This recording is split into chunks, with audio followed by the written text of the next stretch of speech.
Assalamualaikum warahmatullahi wabarakatuh. Halo semuanya. Perkenalkan, nama saya Isna Nur Aini. Pada kesempatan kali ini saya akan menyampaikan model pembelajaran konstruktivisme. Apa itu model pembelajaran konstruktivisme? Adalah model pembelajaran yang mengutamakan siswa secara aktif membangun pemahamannya sendiri. Nah, seseorang mengkonstruksi pengetahuan dan pemahamannya sendiri, struktur mental dan keyakinannya ini digunakan untuk menginterpretasikan objek dan peristiwa-peristiwa. Lewat pembelajaran konstruktivisme ini, siswa akan mampu untuk melihat atau memahami realitas yang terjadi, mengembangkan kemampuan berpikir, dan tentunya melibatkan perasaan yang memotivasi mereka untuk berpikir secara konkret. Nah, selanjutnya teorinya dari siapa? Yaitu teorinya dari John Piaget yang mengatakan bahwasanya pembelajaran konstruktivisme ini pembelajaran yang mengutamakan siswa untuk berpikir secara aktif melalui adaptasi dari lingkungannya, begitu. Yang diawali dengan perkembangan skema, kemudian adaptasi, kemudian asimilasi dan akomodasi. Kemudian tekniknya itu seperti apa? Bahwasanya para konstruktivisme ini menjelaskan bahwa satu-satunya alat atau sarana yang tersedia bagi seseorang mengetahui sesuatu adalah dengan inderanya sendiri, jadi dengan pemahamannya sendiri. Misalnya dengan melihat, menjamah, mencium, merasakan. Nah, ketika seorang siswa diberi pemahaman tentang sebuah air, nanti dia juga bisa membangun pemahamannya sendiri bahwasanya air itu mengalir dari tempat ke tinggi menuju ke tempat yang lebih rendah, begitu. Kelebihannya apa? Nah, kelebihan dari teori konstruktivisme ini, siswa dapat berpikir untuk menyelesaikan masalah, merumuskan ide-ide dan mengambil keputusan. Yang kedua adalah siswa dapat mengaplikasikan pemahamannya sendiri atau pengetahuannya yang telah diketahui. Nah, yang nomor 3 adalah siswa memiliki keyakinan sekaligus keterampilan untuk menyelesaikan masalah yang dihadapi. Yang nomor 4 adalah siswa memiliki keterampilan untuk berinteraksi dengan masyarakat sekitar atau dengan teman-temannya, bahkan gurunya. Yang kelima adalah siswa memiliki motivasi yang tinggi untuk belajar karena terangsang untuk menemukan pengetahuan yang baru, begitu. Jadi teori konstruktivisme ini memang benar mengajarkan bahwasanya siswa ini lebih aktif dalam mengikuti pembelajaran. Namun, di sisi kelebihannya pasti ada sisi kekurangannya. Nah, sisi kekurangannya apa? Nah, kekurangannya adalah kelemahannya ini siswa membangun pengetahuannya sendiri. Jadi, tidak jarang hasil konstruksinya ini tidak cocok dengan hasil konstruksi para ahli sehingga terjadi miskonsepsi. Yang kedua adalah konstruktivisme ini menanamkan agar siswa membangun pengetahuannya sendiri. Hal ini membutuhkan waktu yang lama dan tentunya di setiap siswa pasti berbeda. Yang ketiga adalah situasi dan kondisi sekolah yang berbeda, dari prasarana, dari sarana dan prasarana, dari fasilitasnya juga. Tentunya dari kemampuan siswanya juga, keaktifannya bagaimana, begitu.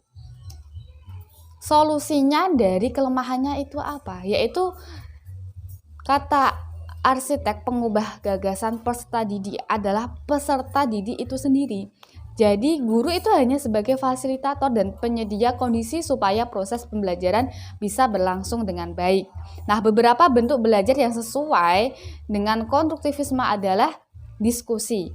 Jadi guru sebagai fasilitator ini menyediakan tempat diskusi, terus menyediakan kegiatan pembelajaran demonstrasi atau memperagakan sesuatu. Dari hasil diskusi tersebut, siswa berdiskusi dengan teman-teman yang lain pasti akan menemukan sebuah pengetahuan baru dan tentunya itu dapat mengurangi terjadinya miskonsepsi. Tidak hanya itu, manfaatnya diskusi, berdemonstrasi atau mempresentasikan di depan kelas itu akan mempertajam gagasannya siswa, begitu.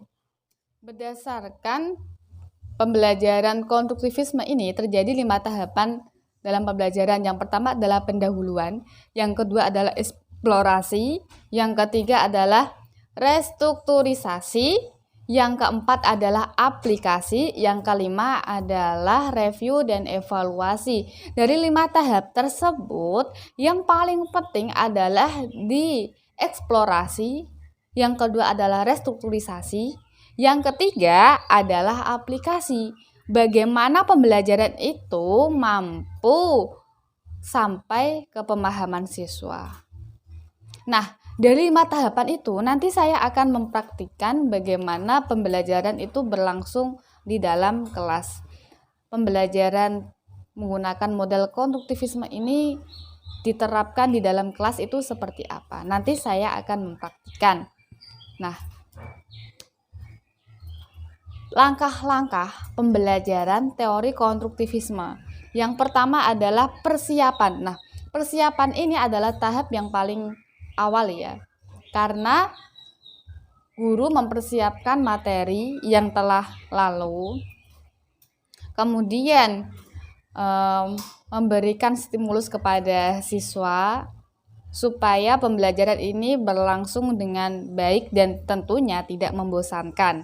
Yang kedua adalah penyajian dan pengolahan. Nah, penyajian dan pengolahan ini juga sangat penting ya, karena guru menyajikan materi yang baru, kemudian siswa membentuk pemahamannya sendiri, kemudian menghubungkan pengetahuan yang telah lalu dengan materi yang baru. Nah, di tahap yang ketiga yaitu pemantapan. Di dalam tahap pemantapan ini terjadi diskusi terhadap siswa dengan siswa lainnya, dan guru tetap sebagai fasilitator sebagai penyedia pembelajaran tersebut.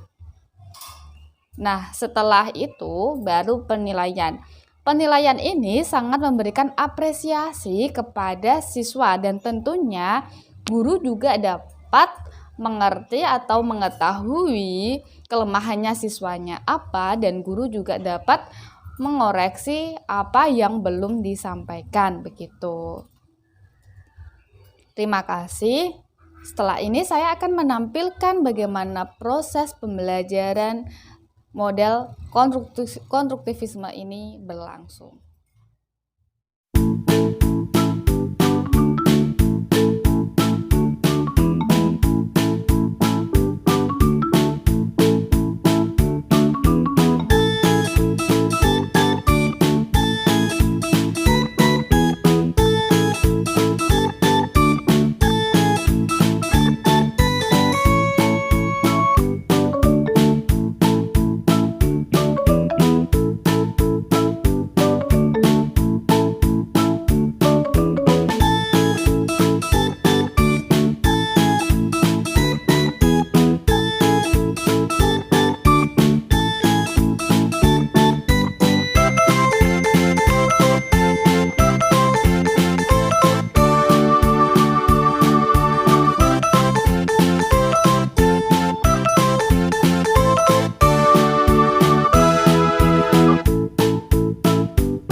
Assalamualaikum warahmatullahi wabarakatuh.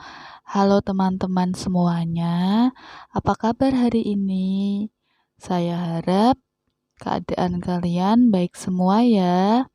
Nah, pada kesempatan hari ini, Ibu akan bercerita dulu bahwasannya kemarin kita telah menyelesaikan teks deskripsi. Nah, pengertian teks deskripsi adalah, ayo siapa yang ingat? Nah, benar. Teks deskripsi adalah sebuah karangan yang utamanya itu menggambarkan atau mendeskripsikan suatu objek. Nah, dari hal itu kalian tentu sudah bisa bagaimana cara mendeskripsikan sesuatu. Di materi sebelumnya, Ibu sudah menerangkan bahwasannya materi deskripsi itu apa dan juga memberikan contoh tentang teks deskripsi. Kemarin Ibu memberikan contoh apa? Ya, contoh tentang bangunan Monas.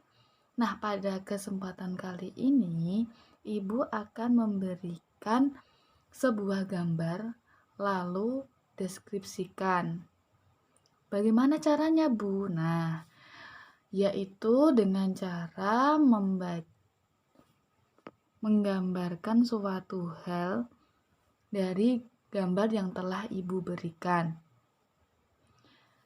Setelah ini, Ibu akan memberikan beberapa gambar. Nanti dari teman-teman mendeskripsikannya. Misalnya, si Dimas, beberapa kalimat, kemudian dilanjut dengan Ani. Begitu sampai selesai. Nah, ini adalah gambar dari Pantai Kartini. Tentu kalian sudah pernah ke sana.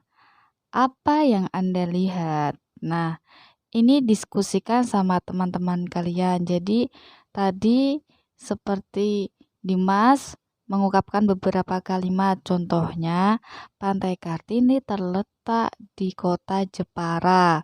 Kemudian dilanjutkan oleh Ani, begitu terus ya. Oke, mari kita mulai. Nah, Dimas selanjutnya menyampaikan pendapatnya tentang Pantai Kartini seperti apa. Ya, bagus, dilanjut oleh Ani ya hingga selesai. Nah, setelah itu Ibu guru akan memberikan tugas kepada kalian. Lalu sampaikan di depan kelas ya, dengan mengamati objek yang ada di sekitar kalian. Setelah selesai, Ibu akan memberikan nilai dan arahan. Yang terpenting dari teks deskripsi adalah menggambarkan suatu objek dengan jelas. Mengumpulkan tugas, Ibu akan memberikan nilai kepada kalian karena yang dinilai saat ini adalah keaktifannya. Terima kasih. Sampai berjumpa di lain waktu. Wassalamualaikum warahmatullahi wabarakatuh.